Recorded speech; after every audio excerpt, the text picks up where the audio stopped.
ቤተሰብ ዛሬ ደስ ብሎኛል። አብርሽ ሊታሰር ነው። ዳኒ የክስ ወረቀት ይዞ አመጣለ አብርሽ ማለት ነው። ነገ 3 ሰዓት እውነቴ ነው የምላችሁ። አብርሽ እኮ በጣም ነው የጠጋቢ ቤተሰብ ጥጋቡ አናቱ ለወጣ ማለት ነው። የሆነ በቃ ከሩታ ጋር ምንም ነገር እንዳላሳለፈ ምንም ነገር ከሷ ጋር እንዳልበላ በማላቸው ምንም ነገር እንዳልኖር የሰው ነው የሆነው ማለት ነው። ይሄ ካዲ ሰውዬ በሩታ ያደገ በሩታ ሁሉ ነገር የቀየረ ሰውዬ ዛሬ ጥጋቡ በፈጣሪ ስም እስኪ ገብቶ ይቅመስ። የምሬ ነው የምላችሁ። ዳኒ ነው እንጂ ይሄ ነገር የክስ ወረቀት ድጋሚ ያነሰው እንጂ ሩታና ኤፍሬም እኛ አንስተን ነበረ። እኛ እንደነሱ እንኳን ባንሆን አለች ሩታ። ያለችው ልክ ናት። የምሬ ነው የምላችሁ። ዛሬ ሙድ ተይዞበታል አብርሽ ላይ በፈጣሪ ስም የምሬ ነው። እዛም ጥንቃቄ አድርጋ ሌላ ከሌላ ሴት ሌላ ልጅ እንዳታመጣ እየተው እግዚአብሔር ወርደት እኮ ነው በፈጣሪ ስም። አዎ በጣም ነውር ነው ቤተሰብ ማለት ነው።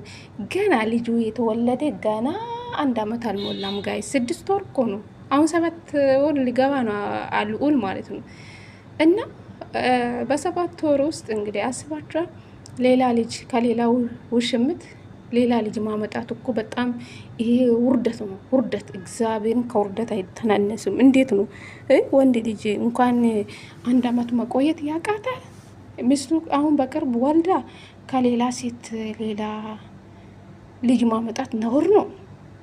የምሬ ነው የምላችሁ። እዛም ጥንቃቄ አድርጋ ከሌላ ሴት አሁን ሌላ ጉድ እንዳታመጣ እየተባለ ነው ያለ ሩታ። እኔ ደግሞ ልጄ እንደ አባቱም እንደ እናቱም ሆኜ ያሳድጋል እያለች ነበረች ሩታ። ካሁን በኋላ ከአብርሽ ጋር የምትቀጥል አይመስለኝም። በቃ አንደኛ ነገር ያረገዘች ሴት ከሌላ ውሽማ ያመጣ ልጅ ሩታ ደግሞ አሁን ካሁን በኋላ አብርሽ ጋር ተስፋ ይኖራታል ብዬ አላስብም። አሁን ላይ አሁን ሩታ አውቃለች ሁሉም ነገር ማለት ነው። እና አብርሽ የብልግና ጥጉን አይታችኋል። በጣም ይሄ ልክስክስነት ነው። የምሬ ነው የምላችሁ። አንደኛ የቤተሰብ አንገት የደፋ ሰው ነው። እግዚአብሔር ነው የምላችሁ። ቡዚዬ ትክክል ሰራች እንዳትሉ፣ ከአብርሽ ጎን የሆነችው ትክክል እንዳልሰራ ታውቃለች። አውቃ ነው እንደዚህ ድርጊት ውስጥ ወንድሙን እያስገባችሁ ያለች እቺ የሆነች ሮቶ ሴትዮ ማለት ነው። እና ደግ አረጉ። ዳኒ ደግ አረግ። እስኪ 1 ቀንም 2 ቀንም ቀምሶ ይወጣል። የታባቱ የምሬ ነው የምላችሁ። ሰላም ሰላም፣ ጤና ይስጥልኝ ውድና የተከበራችሁ ቤተሰብ እንዴት ናችሁልኝ? ደህና ናችሁ? የኔ ደህና ነኝ ፈጣሪ ይመስገን ብያለሁ። የኔ ውዶች የኔ ውንቆች፣ እንግዲህ ለዚህ ቤት አዲስ ከሆናችሁ ላይክ፣ ሼር፣ ሰብስክራይብ በማድረግ አበረታቱኝ ለማለት ፈልጋለሁ። የኔ ውዶች ሩታን ስላየው ደስ ብሎኛል። እውነት ለመናገር ሩታዬ ለምንድን ነው በቤትሽ ማትመጪ? እንደው ዛሬ እንጠብቃለን ወይም 3 ሰዓት ላይ ትለቅ ትችላለች ቪዲዮ ማለት ነው። እና በዳኒ ቤት ነው የመጣችው። ስለመጣ ደስ ብሎኛል። እሰይ አብርሽ ይታሰር። የምሬ ነው የምላችሁ። የእጁን ያገኝ። አንደኛ ያላየ መረጃ የውሸት መረጃ ተቀባብሎ እዛ መጥቶ ብዙ ነገር ሲያወራ ነበር አለች ሩታ። ስለዚህ እኔ ትቼ ነበረ፣ ክሱ ሁሉ ትቼ ነበረ። ይሄ ነገር ያደረገ እንደ አዲስ ያደረሰ ዳኒ ነው፣ እኔ አይደለም። እሱ ባደረገ ለምን አደረግክ ብዬ ለምን አደረግክ አልሄዱም። እሱ ነው ያየው እዛ ቦታ ምን አይነት እንደሆነ ያውቃል። ስለዚህ እኔ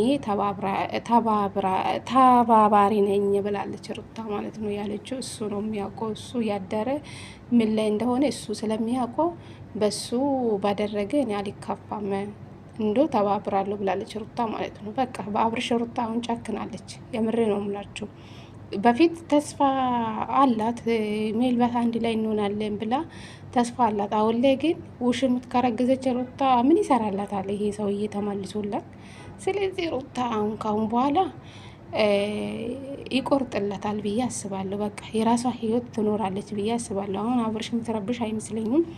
በቃ የፈለገችው ሰዎቹ ጋር መታ ትሰራለች፣ ህይወት ይቀጥላል። እሱ እዛ ይጨማለቅ ከውሽማ ጋር ማለት ነው። ምንም ማድረግ አይቻልም። ቤተሰብ የዝሙት ተባባሪ እንግዲህ ከሱ ጋር ትክክል። አብርሽ ጀግና፣ አብርሽ አንበሳ፣ አብርሽ ጀግና። ይሄ ጀግንነት አያስብሉም ጋይስ። ይሄ እኮ ብልግና ነው። አብርሽ የሚሰራው ስራ ብልግና።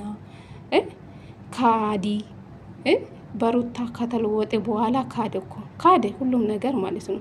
የወንድ አልጫ የወንድ ስራ ስርዓት የሌለ የምሬ ነው የምላችሁ።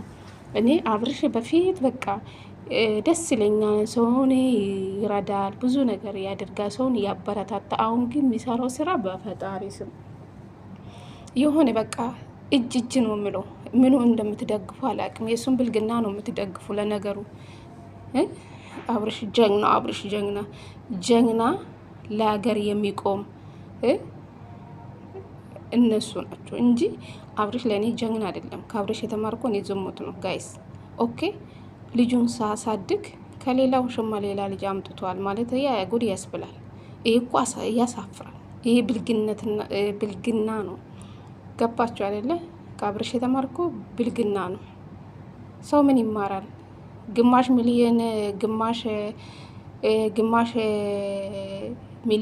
ግማሽ ምንድነው የሚባለው? ወዮ 500,000 ግማሽ በቃ ግማሽ ሚሊየን ሰብስክራይብ ይዞ የብልግና ቪዲዮ ይሰራል። ከሱ ሰው ምን ይማራል ታዲያ? የምሬ ነው የምላችሁ። እስኪ የተማራችሁ ሰዎች ንገሩን። ከአብርሽ ምን ተማራችሁ? እኔ ዝሙትን የተማርኩ ሚስቱን የካደ ልጁን የካደ ወደ ውሽማ የሄደ ሰው ወደ ውሽምት የሄደ ሰው እኮ ነው። ሁለቱ በጣም ልክስክስ ናቸው። በየሮም የተሯሮጡ እንግዲህ በየሮሙ እንግዲህ ጉድ አመጡ። እሷ እግሯን ከፈተች ሰጣች፣ በቃ አረገዝኳለች። ሩታ ከዚህ በኋላ ይሄ ሰውዬ ይፈይዳታል? አይፈይዳትም። ሩታም ቆርጦላታል። ካሁን በኋላ ታሳድጋለች። ሩታ ካሁን በኋላ ብቻን ከመጣችሁ ብዙዎቹ ከሩታ ጎን ነው የሚሆኑ፣ እርግጠኛ ነኝ። ብቻ እሷ ከፈለገችው ሰው ጋር ከመጣች በደንብ ትሰራለች። ጠንካራ ናት። ብዙ ነገሮች መስራት ትችላለች ብዬ አስባለሁ። የምሬ ነው የምላችሁ። እንግዲህ ወይም ዛሬ በራሷ ቤትም ትመጣለች ብዬ አስባለሁ። ከዚህ ቡጥቡጥ ትውጥ። አብርሽም 2 ቀንም 3 ቀንም ለምን ታስሮ ቢወጣ ቀምሶ ይወጣል። ከዛም በኋላ ልክ ይገባል። ከዛ ቀጥ ብሎ ከውሽምት ጋር ማኖር ይችላል። ይሄ ነው የዛሬ ቪዲዮ። ቤተሰብ ደስ ብሎኛል። እንኳንም ታሰረ እሰይ ኤሌሌሌል ብያለሁ። ምንም አታመጡ።